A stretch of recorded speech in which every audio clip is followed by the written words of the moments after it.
Hello everyone, welcome back to my channel Ayurveda Arena. आज हम देखने वाले हैं शाला के तंत्र का चैप्टर नंबर 33, जो कि टर्म 1 में आता है, कर्ण रोग 1। आज हम इसका पार्ट ए देखने वाले हैं, जो है कर्णशूल के बारे में। कर्णशूल का मॉडर्न रिलेशन हम उल्टालजिया से देखते हैं, तो ये दोनों आज हम कवर करने वाले हैं। सबसे पहले हम देखने वाले हैं वो है कर्णशूल के बारे में। तो कर्णशूल का सबसे पहले रूप देखते हैं, यानी कि कौन से लक्षण उस कर्णशूल में देखने को मिलते हैं। तो जो कर्णशूल होता है वो कैसे होता है कि वायु passing either through wrong direction, यानी कि जो वायु रहता है उसका विपरीत डायरेक्शन में मूव होना, या फिर उसकी विरुद्ध गति को प्राप्त होना वायु का, जिससे क्या होता है कि वायु की जो दृष्टि होती है वो इतर दोष को जो रहते हैं उसको भी दुष्ट करता है। जैसे वायु का विपरीत गति हो गई तो वो कफ और पित्त को भी एक साथ खींच ले आता है। इसी वजह से जो त्रिदोष की दृष्टि होते हैं उससे कर्णशूल उत्पन्न होता है। Such vayu then induces severe pain in surrounding area of karna, यानी कि इससे क्या होता है, ये त्रिदोष दृष्टि होने के साथ ये सीवियर पेन डेवलप करता है। और कौन कौन से स्थानों में ये डेवलप करता है कर्ण के? अनुसंधि, शंख प्रदेश, शिरा और ग्रीवा, ये साथ में जो स्ट्रक्चर रहते हैं और मेन इंपॉर्टेंट है कर्ण, इनमें ये शूल उत्पन्न करता है। तो इसी कष्टसाध्य डिसीज को हम कर्णशूल बोलते हैं। कर्णशूल सुश्रुत के अनुसार तो एक ही प्रकार बताया है सुश्रुत ने, लेकिन जो अष्टांग हृदयकर है उन्होंने कर्णशूल के 5 प्रकार बताए हैं। वो है वातज, पित्तज, कफज, रक्तज और संधिपातज। ये हो गए कर्णशूल के बारे में। सबसे पहले हम देखने वाले हैं वो है वातज कर्णशूल के बारे में। जो वातज कर्णशूल होता है उसके रिएक्शन में pain in one side of the head, यानी कि जो सिर होता है उसके एक ही भाग में ज्यादा शूल उत्पन्न होना, स्टिफनेस ऑफ द हेड यानी कि शिरों का स्तब्धता होना, अवर्जन टू कोल्ड यानी कि शीत का द्वेष करना, प्रोलॉन्ग सपोरेशन यानी कि यहाँ पर पल्स का फॉर्मेशन भी होता है, जिसमें लिटिल थिन वाटरी कलर का डिस्चार्ज देखने को मिलता है, जो कि वातज कर्णशूल में पाया जाता है। उसके बाद जो देखने वाले हैं कर्णशूल वो है पित्तशूल कर्णशूल। तो पित्तज कर्णशूल में कौन कौन से लक्षण देखते हैं? तो पेन इन ईयर यानी कि जो कर्णशूल होता है वो देखने को मिलता है। बर्निंग सेंसेशन यानी कि कर्णदाह देखने को मिलता है। डिजायर फॉर कोल्ड यानी कि शीत कामित्व यहाँ पर व्यक्ति हो जाता है। फीवर एंड स्वेलिंग यानी कि ज्वर और शोध भी यहाँ पर देखने को मिलता है। अर्ली सुपरेट विद येलो एक्सुडेशन यानी कि यहाँ पर येलो कलर का जो फ्लूइड रहता है वो डिस्चार्ज देखने को मिलता है, और जो कि अर्ली स्टेज ऑफ कर्णशूल में देखने को मिलता है। तीसरा यहाँ पर देखने को मिलता है कर्णशूल, वो है कफज कर्णशूल के बारे में। तो कफज कर्णशूल में क्या होता है कि डल एक्ट, इचिंग और स्वेलिंग क्रिएट हो जाती है, यानी कि डल यानी कि मंद वेदना होती है, मंद प्रकार का शूल उत्पन्न होता है। इचिंग यानी कि कंडू यहाँ पर देखने को मिलता है, और स्वेलिंग आ जाती है यानी कि शोध देखने को मिलता है। डिजायर फॉर हॉट यानी कि उष्णकामित्व व्यक्ति हो जाता है। हेवीनेस इन शिरा हनु ग्रीवा यानी कि जो शिर होता है, हनु होता है, ग्रीवा प्रदेश होता है, वहां पर एक गुरुता आ जाती है। व्हाइट एंड थिक सिक्रेशन यहाँ पर कफश कर्णशूल में हमें देखने को मिलता है, जो कि बहुत दिनों बाद आ जाता है सिक्रेशन। उसके बाद जो कर्णशूल होता है वो है सन्निपातज कर्णशूल। सन्निपातज कर्णशूल के लक्षण हम इजीली पहचान सकते हैं कि यहाँ पर मल्टी कलर डिस्चार्ज देखने को मिलता है। सीवियर पेन यहाँ पर फॉर्म हो जाता है, स्वेलिंग ज्यादा सीवियर रहती है, यहाँ पर फीवर भी आता है। Alter desire for hot and cold यानी कि शीत उष्ण ये दोनों कामित्व पर्सन करता है, यानी कि उसको हॉट और कोल्ड पदार्थों की इच्छा ज्यादातर होती रहती है। कोपियस व्हाइट और ब्लैक और ब्लड स्टेन सिक्रेशन यानी कि रक्त जो सिक्रेशन रहता है, कृष्णवर्णीय सिक्रेशन या फिर व्हाइट कलर का थिक डिस्चार्ज यहाँ पर देखने को मिल सकता है।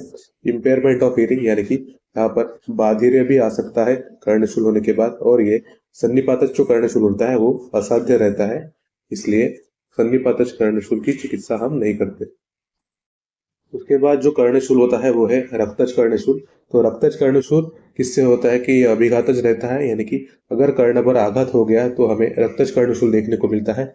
इसके जो लक्षण होते हैं वो पित्तज कर्णशूल के समान देखने को मिलते हैं, जहां पर येलो कलर का डिस्चार्ज होता है। लेकिन जो पित्तज कर्णशूल है वहां पर अर्ली डिस्चार्ज देखने को मिलेगा। रक्तज कर्णशूल में हमें रक्त का अंश भी देखने को मिल सकता है, और इसका पेन जो रहता है वो पित्तज कर्णशूल के समान ही रहता है। उसके बाद हम देखने वाले हैं उपद्रव ऑफ कर्णशूल, यानी कि कर्णशूल होने के बाद कौन कौन से उपद्रव देखने को मिलते हैं। तो सबसे पहला आता है फेंटिंग यानी कि जो भ्रम उत्पन्न होता है। बर्निंग सेंसेशन यानी कि दाह यहाँ पर हो सकता है। फीवर आता है यानी कि ज्वर का उत्पन्न होता है। कफ यानी कि जो श्वास रोग है, कास होता है। टायर्डनेस यानी कि क्लम उत्पन्न होता है, और वोमिटिंग यानी कि वांति या फिर वमन भी हो सकता है। ये हो गए कर्णशूल के उपद्रव के बारे में। कर्णशूल का जनरल मैनेजमेंट ऑफ चिकित्सा क्या है? तो स्नेहन, स्वेदन और स्नेह विरेचन हम कर्णशूल में करते हैं। स्नेहन करना है, स्वेदन करना है, उसके बाद स्नेह विरेचन देना है, जो कि कर्ण अधिष्ठान में ही देना है। मांसरस और पिंड स्वेद ये व्यक्ति को देना है। धूपन कर्म करना है, किससे करना है धूपन कर्म? तो अत्सी, गुग्गुल और अगरू से एक कल्प बनाना है, उससे हम धूपन कर्म करेंगे। घृतपान कराना है, जो कि हम खाने के बाद घृतपान कराते हैं। कर्णपूरण कराना है, जो कि कुक्कुट के वसा से होगा, यानी कि जो मुर्गे की चर्बी रहती है उससे हम कर्णपूरण करते हैं। उसके बाद स्नेहपूर्ण करना है, चतुर्विध स्नेह से। चतुर्विध स्नेह से स्नेह पूर्ण करने के बाद कर्णशूल हर घृत का एप्लीकेशन हमें करना है, जिससे कर्णशूल में आराम मिलेगा। उसके बाद जो कर्णपूरण करना है उसके कुछ कल्प दिए हैं। तो कर्णपूरण भी दीपिका तेल से हम कर्णपूरण करेंगे।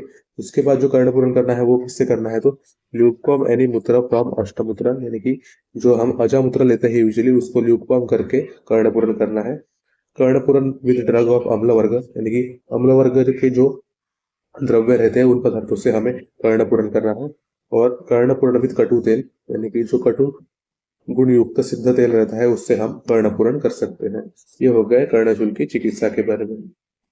कर्णशूल के बाद अब हम देखने वाले हैं वो है ओटालजिया, यानी कि ईयर के बारे में। तो ओटालजिया क्या है? इसका जनरल डेफिनेशन है कि pain in the ear is called as otalgia.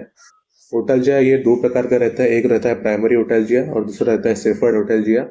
जो प्राइमरी ओटालजिया रहता है वो pain originate from ear itself, यानी कि खुद से पेन अगर आ रहा है ईयर में तो उसको प्राइमरी ओटालजिया बोलते हैं। रेफर्ड ओटालजिया क्या रहता है कि ओरिजिनेट करता है outside the ear due to impacted teeth, sinus disease, inflamed tonsils, infection in the nose and pharynx, throat cancer, migraine etcetera.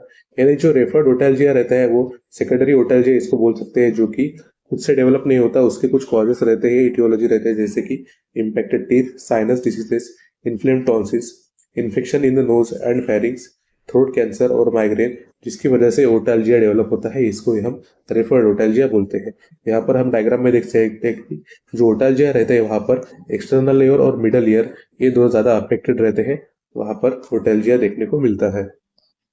यहाँ पर हम डायग्राम में देख सकते हैं कि जो मिडल ईयर होता है वहां पर अगर डिफॉर्मिटी आ जाए तो उससे क्या होता है कि जो ईयर ड्रम होता है वहां पर बल्ज आउट करता है ईयर ड्रम। तो ईयर ड्रम बाहर आने के बाद क्या होता है कि यहाँ पर फ्लूइड का बिल्डअप हो जाता है। फ्लूइड का बिल्डअप होने के बाद यूस्टेशियन ट्यूब जो रहती है वो ब्लॉक्ड हो जाती है और उसके ऊपर एक सूजन सी आ जाती है, जिससे ओटलजिया या फिर ईयर रैक होने के चांसेस बढ़ जाते हैं।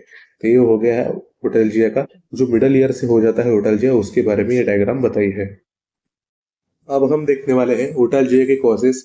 तो ओटलजिया के कॉजेस को हम तीन डिफरेंट पार्ट्स में डिवाइड करते हैं। तो एक होता है लोकल कॉज, दूसरा रहता है रेफर्ड कॉज और तीसरा रहता है साइकोजेनिक कॉज। तो पहले सबसे पहले देखने वाले हैं लोकल कॉज के बारे में। तो लोकल कॉज एक्सटर्नल ईयर और मिडल ईयर में देखने को मिलता है।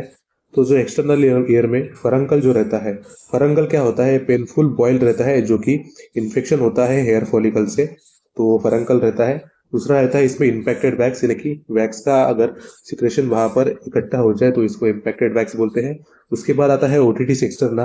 ओटिटिस एक्सटर्ना क्या होता है कि inflammation of externally auditory canal जो रहता है, उसका जो इन्फ्लामेशन रहता है वो है ओटिटिस एक्सटर्ना। उसके बाद जो होता है ओटोमाइकोसिस।